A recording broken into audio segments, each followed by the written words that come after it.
Ah, Ultra Kill. Um clássico pra relaxar no final da tarde, pescando peixinho, limpando paredezinha e, no geral, é uma experiência bem fofa e tranquila. Definitivamente não tem violência ou algo parecido, claro que não. Bobagens à parte, eu já vou direto ao ponto, velho. Ultra Kill é uma obra-prima. É impressionante como cada detalhe foi calculado por cientistas para serem praticamente perfeitos. Desde o level design até os mais variados temas que constantemente se reinventam. Músicas boas e armas únicas jamais vistas pelo homem. Fora o jeito que você congela o tempo quando rebate os golpes, que é tão... satisfatório pra caramba. E de bônus você ainda se cura, mano. Mas que robozinho sapeca. O nome do protagonista é V1 da Silva. O leque de habilidades que ele tem... Me bamba! Impressionante, bro. Pulos duplos, esquivas, fora o arsenal de armas icônicas. Se bobear, até a sua avó deve saber que ele tem uma moeda que faz... isso. O jogo é recheado das mais variadas técnicas, são básicas, médias e avançadas. Todas impressionam as gatas. Oui, dentre elas o Mini Nuke, que consiste em acertar o raio laser no tiro carregado da shotgun. É facinho de fazer, eu vou até te mostrar, mas tem que prestar atenção porque é meio rápido. Em 3, 2, 1... Só tem um pequeno problema. V1 usa sangue como combustível, sabe-se lá o porquê. Tanto ele, como os robôs que aparecem no jogo. Não é à toa que eles odeiam o V1. Provavelmente pensam o seguinte: esse robô fanboy fominha roubando tudo. Pra piorar a situação, a humanidade tá igualzinho às minhas chances com as gatas. Extinta. E de acordo com a intro, o inferno tá lotado. É por isso que eles estão virando as 9 camadas de ponta cabeça. E é por isso que ele se cura quando dá soquinhos nos inimigos. Vale lembrar que o inferno, supostamente, é uma entidade consciente que tá amando o massacre que o V1 tá fazendo. Constantemente ele teletransporta bichos pra arena e até insinua que o V1 é uma espécie de marionete que tá lá pro entretenimento dele. Fora os boatos que ele corrompeu os terminais e até alguns robôs por conta do... sangue humano que eles têm. O que explica os melões gigantes da Mind Flyer. Claramente é um detalhe super importante pra demonstrar os efeitos da luxúria. Pode confiar sem medo, pessoal. Na verdade, os detalhes valem pros mapas também. Alguns têm hereges no horizonte, pagando caro pelos seus pecados, ou livros e terminais secretos pra encontrar e... ler. Bro! O rei Sísifos aproveitou que os anjos sumiram pra reunir em segredo um exército cuja força e número só crescem. Escapar do inferno vai ser moleza. Pena que não fazíamos ideia do sofrimento que vinha pela frente. E aí você encontra os soldados dos Sísifos completamente mutilados pelos anjos e sendo obrigados a carregarem pedras de 50 toneladas, mas que tem carinha fofa pelo menos. É impressionante que 90% das coisas que acontecem no Ultra Kill tem uma explicação lógica por trás. Até os modos bestas, tipo Cyber Grind. Até o Cyber Grind, senhoras e senhores.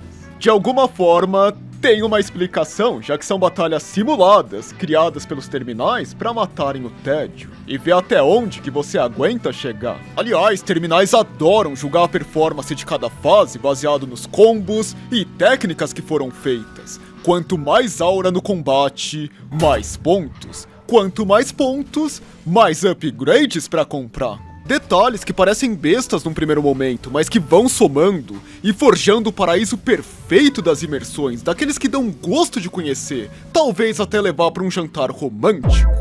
Pena que a gente não vai falar muito da história. Qual é, pessoal? É muito longa. Pelo menos deixa o like, né? Relaxa, relaxa. Vez ou outra a gente vai ver uma coisinha básica. O importante é saber que o V1 tá atrás de sangue, como se fosse o azulejo atrás de um graveto. E com isso, só me resta falar o seguinte: aproveite E hype o vídeo, seu arrombado!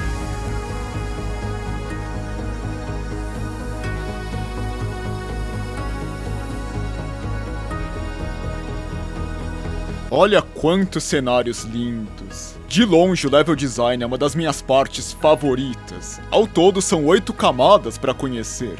9, contando com a última camada, que nem lançou ainda. A maioria é separado em 4 fases que seguem o mesmo tema, geralmente baseado nas camadas do inferno.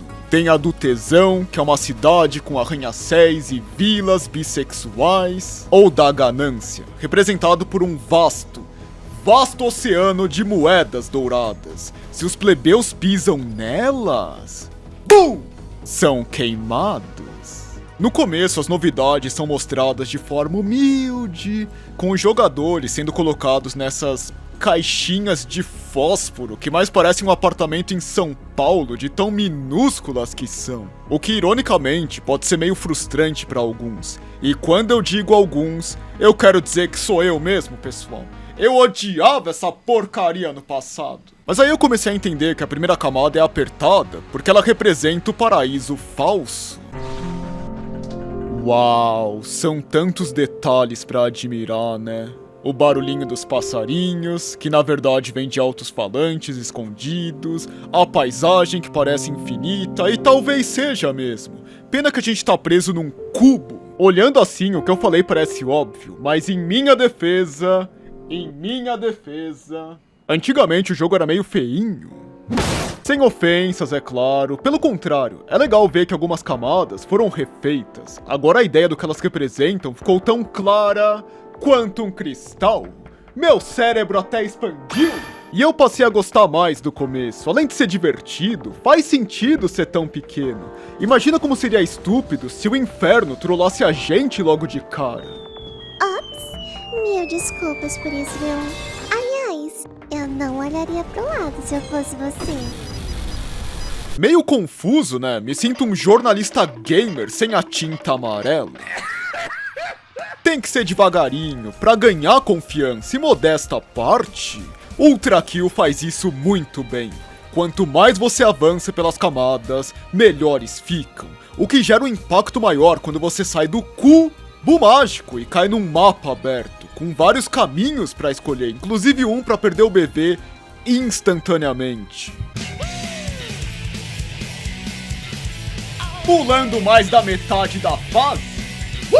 Acontece que ninguém em sã consciência vai querer pular essa porcaria, principalmente porque eles servem espetáculos atrás de espetáculos, dançando com elegância entre o combate dinâmico e a parte calma, que abaixa o seu cortisol, o que evita que o ritmo fique maçante, já que tem uma pausa para descansar. Na verdade, é como se as camadas fossem uma espécie de treino, porque confia em mim, parceiro. Ultra Kill é difícil pra caramba. Você vai perder de novo e... O que mais mesmo? Ah, é! De novo!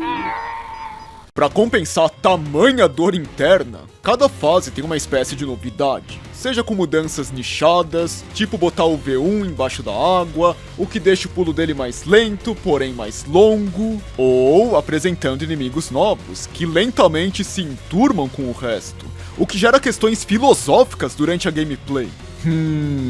Qual é o primeiro alvo? Qual é o último?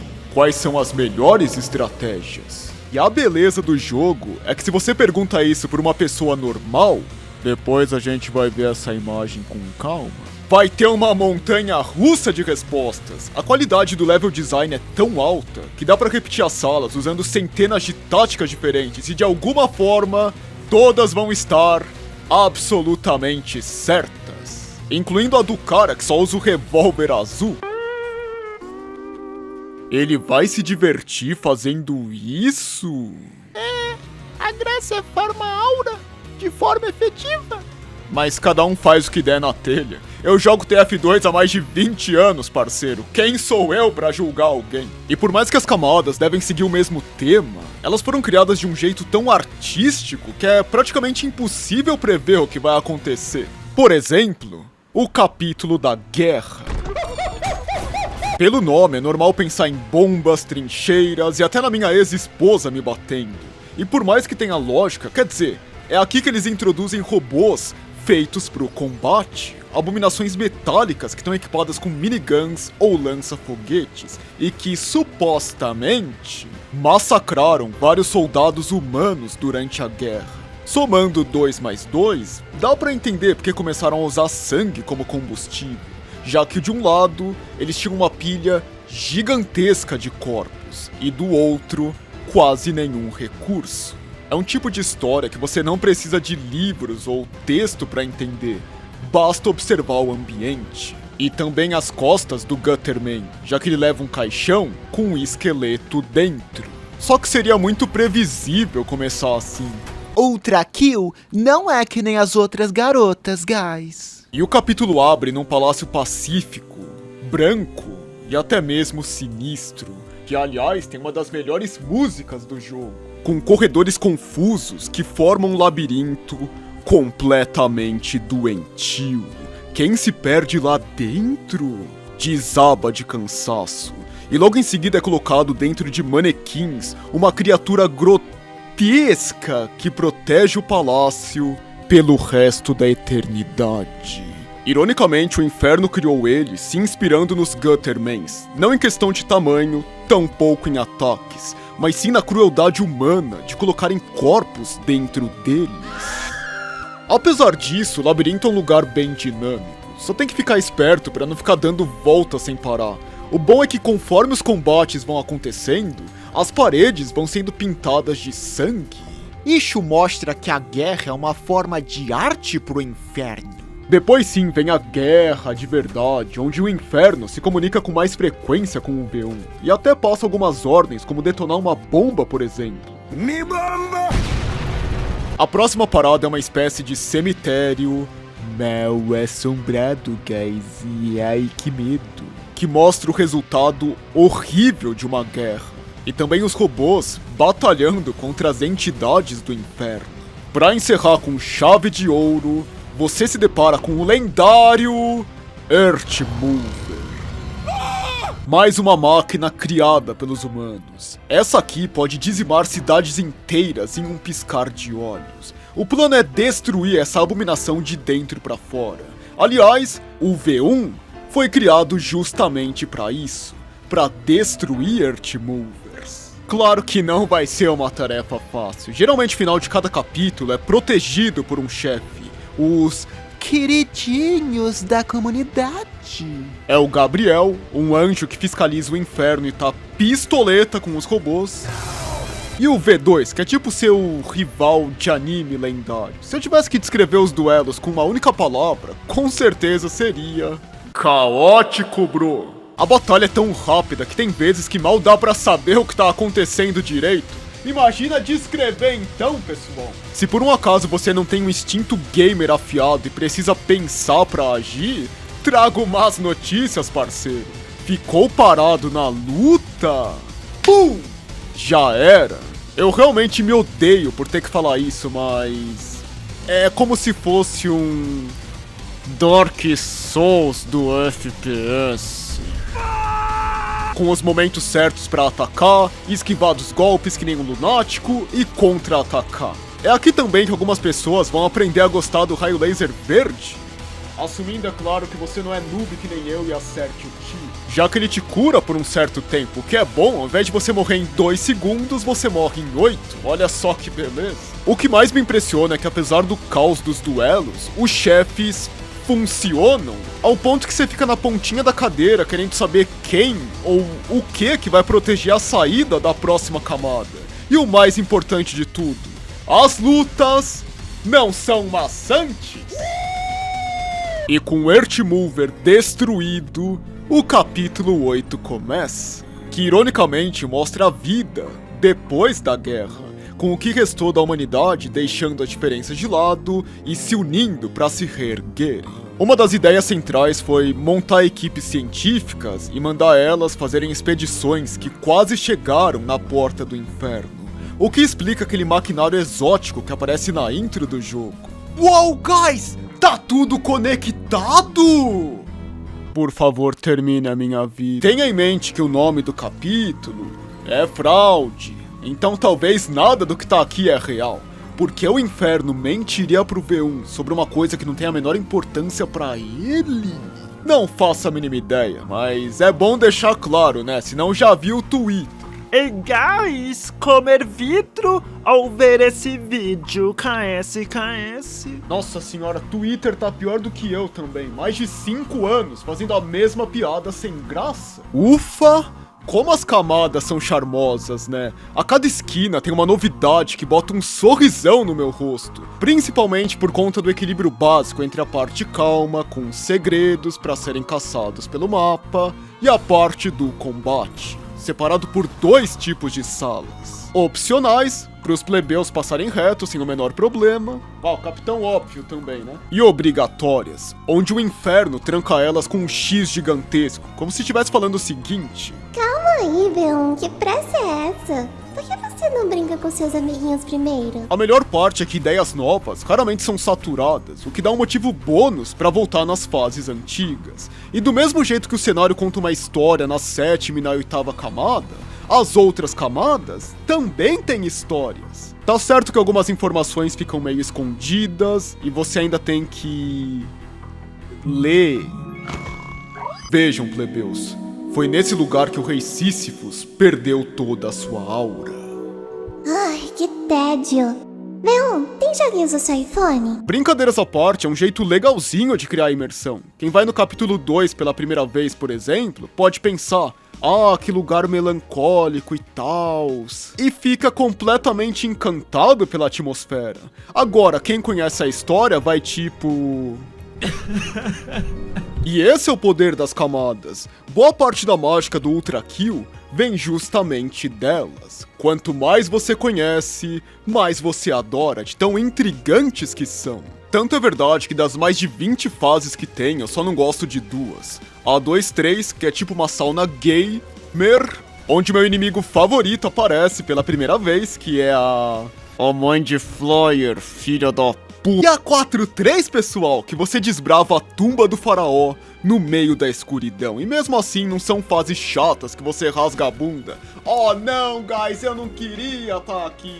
Outra coisa que eu esqueci de falar é como as fases vão ficando cada vez mais longas. No começo a maioria leva cerca de 5 minutos na primeira vez. E aí você chega na metade do jogo e tá batendo meia hora. Talvez até mais. Só que o level design é tão bom, ele sempre se inova e apresenta atrações que prendem o seu interesse, ao ponto que você nem vê o tempo passar direito. O que mais que alguém pode querer? Muito simples: violência.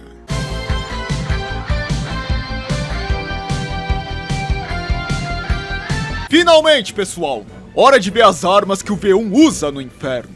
Desde a pistolinha icônica até a clássica shotgun. Tem uma minigun e um raio laser. Fora o lança-foguetes, que parece uma porcaria no começo. Porque realmente é. Mas, hey, dá pra voar com ele pelo menos. Usar cada uma das armas é tipo comer uma lasanha suculenta. É uma verdadeira fonte de dopamina. E tirando o raio laser, elas têm um ataque secundário de brinde. Secundário não, que dá a impressão que é uma porcariazinha de nada. Bora chamar de ataques especiais, que por sua vez tem 3 variações, indicados por uma corzinha. Então, tecnicamente, guys, São 15 opções de armas pra escolher. A melhor parte é que trocar de estilo é tão fácil quanto trocar de meio. Perfeito pros combos insanos. Mas segura o telefone aí, parceiro. Adivinha o que vem no menu também. É isso mesmo. As armas secretas, bro! Tipo o revólver, que atira mais devagar, mas causa mais dano. Ou a minigun, que agora lança serras elétricas. E tem 2 bracinhos pra escolher. O azul, que reflete quase todos os golpes. E quando eu digo quase todos, são quase todos mesmo. Desde o soco de um gigante até os tiros da sua própria shotgun. E o bracinho vermelhinho, que tem como função causar o máximo de dano possível, o que por si só já seria incrível, né, pessoal? Imagina ter mais de 15 armas diferentes e a maioria delas se encaixam com perfeição na gameplay, oferecendo vantagens e desvantagens, tipo o combo das boladas, que simplesmente destrói as estátuas. É mágico, velho. Durante a gameplay, você vai tomando dezenas de decisões sem nem ao menos se dar conta de tão natural que é o combate. É tipo virar o Einstein do FPS. Mas, ao mesmo tempo, é simples de entender, já que tem várias formas de vencer. Ninguém é obrigado a ficar sempre no mesmo combo, usando os mesmos itens contra os mesmos inimigos. Do contrário, a pessoa vira uma versão chique do nubinho da pistolinha. Maldição, guys. Eu perdi 3 FPS porque usei a arma errada. Sendo que a graça é justamente a liberdade absurda da gameplay, onde 90% do arsenal tem a chance de brilhar. É que nem diria o dono do jogo, Raquita da Silva, pros viciados. Ainda bem que vocês não estão desenvolvendo o Ultra Kill. Senão ele seria uma merda. E de certa forma ele tem razão. Ele tem uma preocupação para deixar com que todas as armas sejam divertidas e eficientes. Só tem um pequeno problema, pessoal. Eu não sei jogar. Ué, cadê as gatas? Então não espere ver nenhuma tática suprema, tipo o tal do Raikane ou Ricochete. Ainda mais porque a maioria desses combos são tão obscuros quanto o meu canal falido. Sério, quem é que chegou nessa parte? Duvido, ninguém chegou até aqui. Não me entenda errado, mano. Eu não tô falando que deve ter uma tinta amarela mostrando cada combo do Ultra Kill. Não é isso também, né? Pelo contrário, as mecânicas escondidas têm um charme especial. Eu prefiro bem mais descobrir as coisas por conta própria do que ser pego pela mãozinha. Eu ainda me lembro como se fosse ontem, da primeira vez que eu dei parry na shotgun. Ah, foi uma sensação tão divina quanto andar pelas nuvens. O que é perfeito, já que te incentiva a escolher itens que você normalmente não escolheria. Todavia, não é algo essencial para vencer. Por exemplo, eu mesmo nunca usei o lança-chamas, e só agora que eu me dei conta que a shotgun com o braço vermelho são excelentes contra os anjos. Em outras palavras, quem quer jogar de uma forma casual, pode jogar sem o menor problema. E quem não quer, que vá tomar no cu, que jogue do jeito sério. Fazendo os combos mentalmente insanos e trocando de arma a cada 0.5 milésimos. Seu ignorante. Ah não, bro. Comer tinta ou ver esse vídeo? Não ter nada de obscuro por aqui. Saiba que os terminais explicam a maioria dos combos. Basta saber ler. Bro, quem é que vai ler no Ultra Kill? Tá bom, com leitura ou não, o ponto é que são armas bem feitas, formosas, que oferecem um estilo básico e um estilo avançado também, mas sem fazer com que um automaticamente anule o outro. Algo que hoje em dia é ultra raro. Entendeu, pessoal? Porque o jogo chama Ultra Kill. Ficou um negócio bem feito mesmo. A minha única crítica válida, senpai, é que se alguém ficar muito tempo sem jogar, pode esquecer dos combos lendários. Mas no meu caso deve ser porque eu tenho 54 anos mesmo. Na minha idade é mais difícil lembrar das coisas. Por exemplo, eu vivo esquecendo que você pode botar prego nos inimigos, o que conduz eletricidade entre eles. E são esses pequenos momentos no Ultra Kill que colocam a cerejinha no topo de um bolo que já é perfeito. É uma pena que não vai dar tempo de mostrar tudo, mas pelo menos eu faço questão de mostrar o mini nuke. Levei 15 horas pra acertar essa porcaria. E também jogar um holofote básico nas opções de dificuldades, que de fato mudam os inimigos. Alguns atacam mais rápido do que o normal, outros miram, tentando prever onde que o V1 vai estar, o que torna os parries bastante difíceis de serem acertados, e certos canalhas ganharam golpes novos. Olha só que beleza! E é um jeito legal de agradar os plebeus que gostaram dessa obra-prima e querem mergulhar de cabeça nas técnicas avançadas, ao invés de encararem inimigos com uma barra de vida mais gordinha do que o normal. Eles vão ter mais do que isso. Vão ter uma experiência que é quase nova.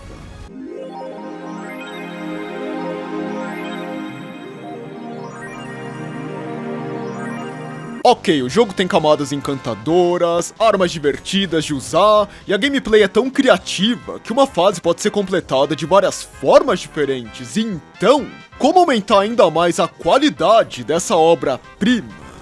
Ah, bora botar o Crash no Ultra Kill, lol. Tá vendo, pessoal? Essa é a vantagem dos jogos indies. Geralmente não tem um empresário multibilionário por trás querendo comprar um iate no final do mês. Em outras palavras, quando os devs estão sem ideias, ao invés de levarem chibatadas, eles podem respirar um pouco e criar conteúdo bônus. Talvez até polvilhar segredos pelo mapa. É como se fosse o cafezinho com chantilly depois de um banquete 5 estrelas. As próprias fases secretas são tipo paródias de algum gênero aleatório. A 0S imagina Ultra Kill como um jogo de terror. 2S é uma visual novel pra otacada bater uma. Tem a tal fase do Crash com uma gameplay estranhamente autêntica. Ou quem sabe um simulador de pescaria pros boomers. O negócio é tão bem feito que os peixes têm lugares próprios para serem pescados. E é isso que é o mais insano pra mim. Mesmo sendo fases que a maioria vai jogar no máximo uma, talvez 2 vezes, dá pra ver que foram feitas com bastante amor e carinho. Algo tão raro quanto o YouTube divulgar esse vídeo e que definitivamente merece um destaque maior. Mas Azul, como é que encontra as fases secretas? Ora, mas que pergunta besta. Procurando. Brincando, meio que é isso mesmo, velho. As fases normais têm uma espécie de desafio pra completar que pode ser usado como pista. Tipo a da 1/1 que fala o seguinte: termine a fase em 10 segundos. Pô, 10 segundos é impossível. Só dá tempo de entrar na primeira sala e ver que tem uma estátua com fonte. O que as pessoas fazem na fonte? Oh! Vale lembrar que nem todo desafio é relacionado a uma saída secreta. Alguns oferecem uma forma alternativa de jogar Ultra Kill. De longe, o que despedaçou a minha mente foi o de passar pelo fundo do oceano sem tocar na água.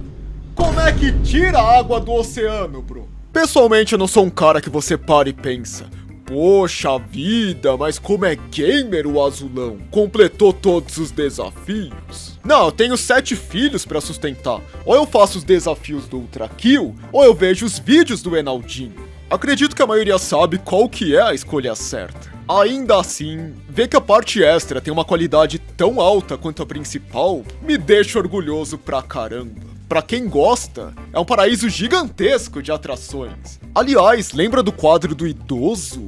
Do Rei Sísifos? Adivinha só o que acontece quando você completa um ato inteiro com rank P? Alguém anotou a placa? Bem-vindos ao desafio supremo do Ultra Kill, onde chefes brutais aguardam os tolos que têm coragem de vir até aqui. Somente os melhores dos melhores vencem. Aqui você conhece o Rei Sísifos, que liderou a rebelião no capítulo 4, e o Rei Minos, que protegia os plebeus no capítulo 2, mas teve o corpo amaldiçoado para destruir a cidade que ele mesmo construiu. Ambos foram mogados pelo Gabriel, que é tipo o anjo que bota ordem na casa. E em alguns lugares ele é idolatrado, em outros, odiado. Pena que a parte secreta não é sobre ele. Sinto muito, Gabriel. Vai chorar no banho ou algo parecido. Detalhe que um dos chefes é protegido por uma fase igualmente diabólica. Lembra que eu te falei que o Ultra Kill era legal porque agradava os nubinhos e os viciados sem que um prejudicasse o outro? Isso não vale mais. Ou a pessoa sabe as técnicas avançadas, ou não passa nem da porta. Pensa nos piores inimigos sendo colocados juntos nos piores lugares possíveis. Pra adicionar sal na ferida, tem uma Mind Flyer imortal que te persegue no comecinho. Então, além de ser rápido pra escapar da dor, tem que ter nervos de aço pra esquivar de tudo. O que mais me assusta é que nessa época não tinha os Guttermans. Imagina o pesadelo doentio que vai ser o caminho do terceiro chefe secreto com eles. Quanto aos chefes, bem, Meu QI de primata é baixo demais pra descrever o que tá acontecendo na tela.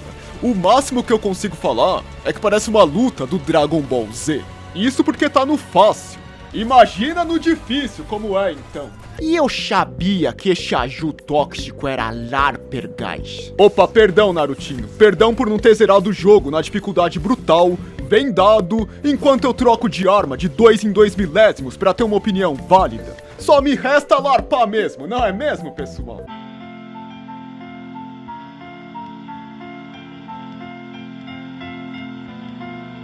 Aê, velho! Chegamos ao fim! Em conclusão, Ultra Kill é uma daquelas obras-primas que são praticamente perfeitas. É impressionante que eles forjaram dezenas de mecânicas criativas enquanto tiveram cu e dado pra não saturar nenhuma delas, o que deixou o level design ainda mais especial do que já é. E quanto mais especial, mais vontade você tem de voltar nas fases. Aí você soma isso com o combate suculento, que pode ser recriado de mais de 700 formas diferentes, e dá pra entender porque a gameplay é tão viciante. Tem tipo um buffet 5 estrelas de armas e técnicas de combate que, além de serem divertidas de usar, oferecem as suas próprias vantagens e desvantagens, mas sem cometer aquele erro básico de manter o jogador preso sempre nos melhores itens. Pelo contrário, todos são livres. Livres pra usarem o que der na telha, incluindo o raio laser verde, que os intelectuais odeiam, sabe-se lá o porquê. É uma experiência que recompensa os bons jogadores, que conseguem doses de dopamina fazendo combos lendários, mas sem deixar de fora os novatos que não querem trocar de arma de 5 em 5 milésimos. Tudo isso enquanto você escuta uma sinfonia digna do Beethoven. É impressionante que a maioria das músicas tem aquele trecho que deixa o seu bracinho arrepiadinho, o que aumenta a expectativa para desbravar as camadas, que quase sempre contam uma história diferente. E a melhor parte é que eles cumprem o que prometeram. Quer dizer, tecnicamente eles não prometem nada, mas... você entendeu o que eu quero dizer. Apresentando cenários multimilionários, recheados por uma beleza encantadora. O próprio capítulo 8. O que fizeram ali foi um verdadeiro milagre. E é lógico, né? Não dá pra esquecer que tudo que você faz por aqui é extremamente satisfatório. O som dos parries, do choquinho explodindo... tudo foi programado pra te dar o máximo de dopamina possível. Todo mundo vai gostar do jogo? Claro que não. Mas mesmo não gostando, acho que dá pra apreciar a parte artística da beleza. E é por essas e outras que Ultra Kill merece o lendário selo pique de qualidade. E é uma gema do FPS indie, gurizada. Muito obrigado por assistirem. Essa é aquela parte clássica que eu dou uma enchidinha básica de saco. Eu acabei me empolgando um pouco e o vídeo ficou bem mais longo do que o normal, então eu realmente espero que você tenha gostado. Ainda mais porque tem um trabalhão absurdo pra fazer. Então se você gostou, deixa o like, clique no botão do hype e aquelas babaquices lá que geral tá careca de saber como funciona, mas que ajudam bastante, por incrível que pareça. Daqui pra frente o meu plano é tentar aumentar a frequência do canal, só que realmente é difícil. Aliás, eu vou até soltar um spoiler do que vem pela frente. Sabia que eu tô fazendo live zerando Dark Souls 2 só com adagas? Supostamente vai virar conteúdo daqui. Então aparece lá no meu canal secreto pra me ver ao vivo. Geralmente as lives começam lá pelas 8 horas da noite. Se não quiser aparecer também, problema é seu. De boas, de boas. Live pode ser meio chato mesmo. E só o fato que alguém chegou até aqui e tá me escutando nesse exato momento já me deixa bastante feliz. E é isso aí, pessoal. Mais uma vez, muito obrigado e até a próxima.